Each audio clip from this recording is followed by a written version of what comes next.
students, our today's topic is viscometry method. It is another method for calculating the average molecular weight of polymer. Viscometry is a very useful technique for determining the polymer molecular weight. Molecular weight obtained by this technique is the viscosity average molecular weight, that is m bar v. अभी जो भी हम polymer का wait लेते हो direct molecular weight नहीं ले सकते हैं, तो कैसे लेते हैं हम? कोई भी टेक्निक से अगर मॉलिकुलर वेट निकालते हैं तो वो एवरेज मॉलिकुलर वेट ही निकालते हैं, क्योंकि जो पॉलीमर्स है वो क्या है, मैक्रोमोलिकुल्स है. The viscosity of a polymer solution is considerably high compare to that of the pure solvent. Obviously क्या है, प्योर सॉल्वेंट से कंपेयर किया जाए तो जो पॉलीमर का सॉल्यूशन है उसकी विस्कोसिटी क्या रहेगी, वो ज़्यादा रहेगी. The increase in viscosity imparted by the macromolecules in solution is a direct function of the hydrodynamic volume and hence the molecular weight of the macromolecule.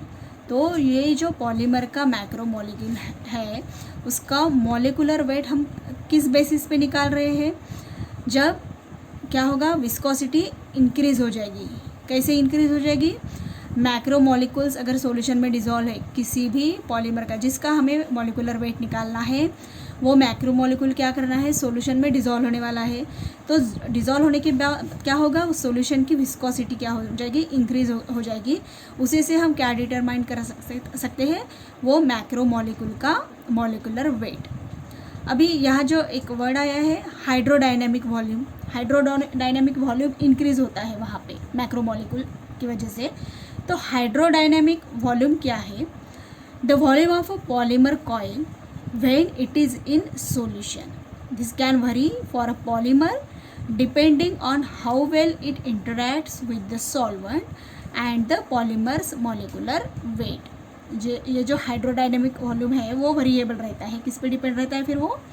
How well it interacts with polymer, how polymer interacts with the solvent, किस type से वो interact करेगा, and the polymers molecular weight, और जो polymer हम use कर रहे हैं उसका मॉलिकुलर वेट, इस पे वो हाइड्रोडायनेमिक वॉल्यूम डिपेंड करता है.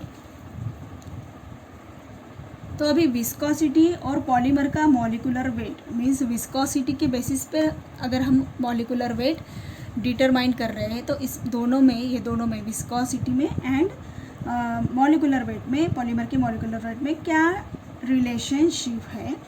तो ये जो रिलेशनशिप है वो मार्कोइंग इक्वेशन से हमें मिलेगी. वो इक्वेशन है ईटा इज इक्वल टू के एम बार ए.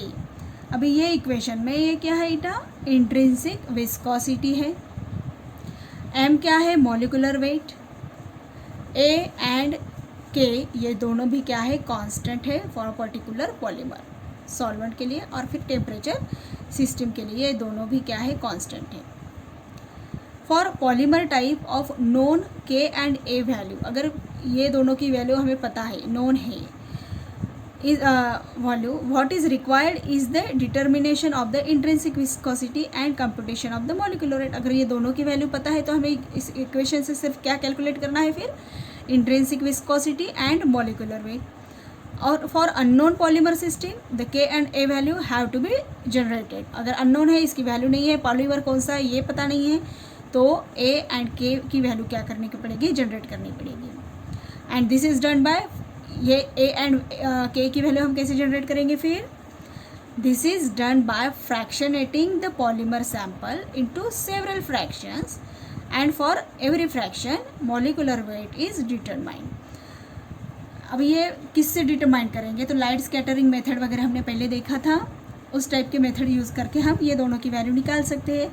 वो वैल्यू निकालने के पहले पॉलीमर को क्या करना पड़ेगा, डिफरेंट फ्रैक्शंस में डिवाइड करना पड़ेगा, फ्रैक्शन, और जो छोटा से छोटा फ्रैक्शन मिलता है सेवरल फ्रैक्शन में से उसका मॉलिकुलर वेट हम डिटरमाइन करेंगे.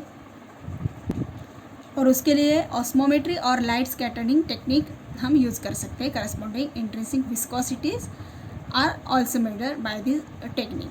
ठीक है, तो अभी ये जो वैल्यू हमने मिल गया है ए एंड के की फॉर अननोन पॉलीमर के लिए. सो log of plot of intrinsic viscosity and molecular weight gives a straight line. अभी हम ग्राफ देख सकते हैं इसका, अगर हम प्लॉट करेंगे इस टाइप से intrinsic viscosity and molecular wait का ग्राफ, तो क्या मिलने वाला है, एक स्ट्रेट लाइन मिलने वाली है. The ordinate intercept and slope of this line gives k and a respectively. Means ordinate intercept से हमें k की वैल्यू मिलेगी एंड स्लोप से, ये लाइन का जो स्लोप आएगा उससे हमें मिलेगी a की वैल्यू. जब पॉलीमर अननोन होगा तो a एंड k की वैल्यू हम इस टाइप से निकाल सकते हैं. To measure intrinsic viscosity, assume that a liquid is flowing through a capillary tube. अगर हमें intrinsic viscosity मेज़र करनी है तो कैसे करेंगे, तो क्या करना है, एक कैपिलरी ट्यूब में एक लिक्विड है जिसको फ्लो करना है, फ्लो हो रहा है, और उसका time required for the liquid of volume V to pass through the capillary of radius R and length L. अभी देखिए कैपिलरी है, उसमें से लिक्विड को फ्लो करना है जिसकी हमें इंट्रिंसिक विस्कोसिटी निकालनी है. The time required for the liquid of volume V, जो लिक्विड हम यूज़ कर रहे हैं उसका वॉल्यूम V है, to pass through the capillary of radius R, and जो कैपिलरी यूज़ कर रहे हैं उसका रेडियस R है और इसकी लेंथ है L, is related to absolute viscosity eta by the famous Poiseuille equation. तो ये जो हमने एक्सपेरिमेंट कर रहे हैं विस्कोसिटी निकालने के लिए, तो इससे हमें एक इक्वेशन मिलना है, पॉइज़ली इक्वेशन है उस, जो eta is equal to 3.14 PR⁴ T divided by 8 VL.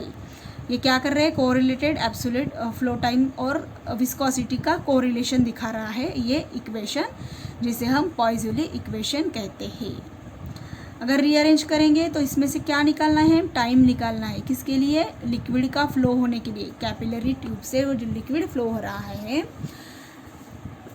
तो वो लिक्विड फ्लो होने के लिए टाइम कितना लग रहा है, तो ये इक्वेशन पॉइज़ली इक्वेशन को हम रीअरेंज करके देखेंगे. तो T is equal to 8 VL and eta 3.14 PR⁴. यहाँ पे P है pressure head under which liquid flow takes place.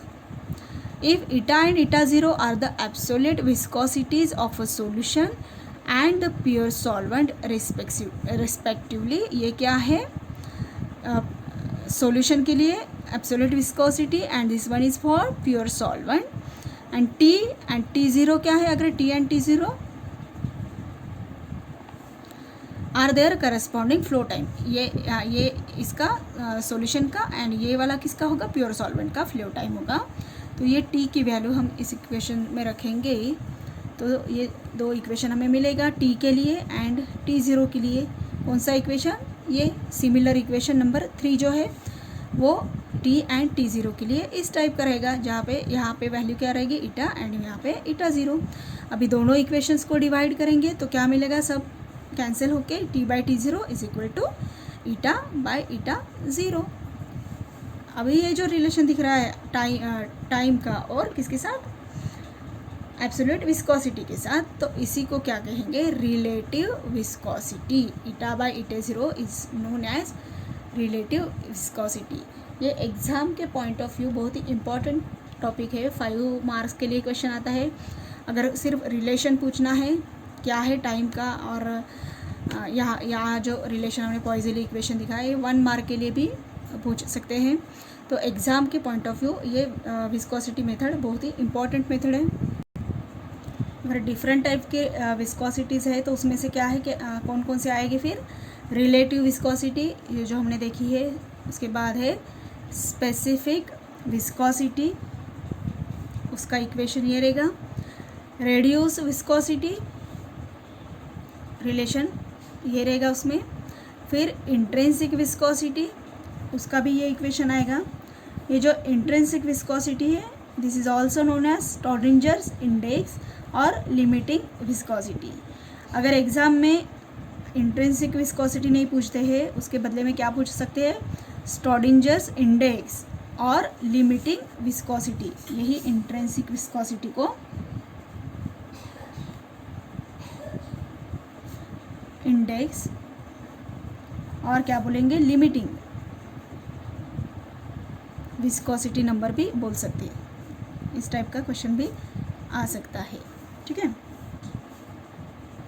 Specific viscosity is by definition a dimensionless quantity. ये जो स्पेसिफिक विस्कोसिटी है वो क्या है, डायमेंशनलेस क्वांटिटी है। Intrinsic viscosity has the reciprocal of concentration as its dimension, ठीक है। It may be noted from the above discussion that for calculating the intrinsic viscosity of a polymer sample in solution, we need not know the absolute viscosity of the solvent and the solution, but only the flow time of a constant volume of solvent and the solutions through a particular capillary tube.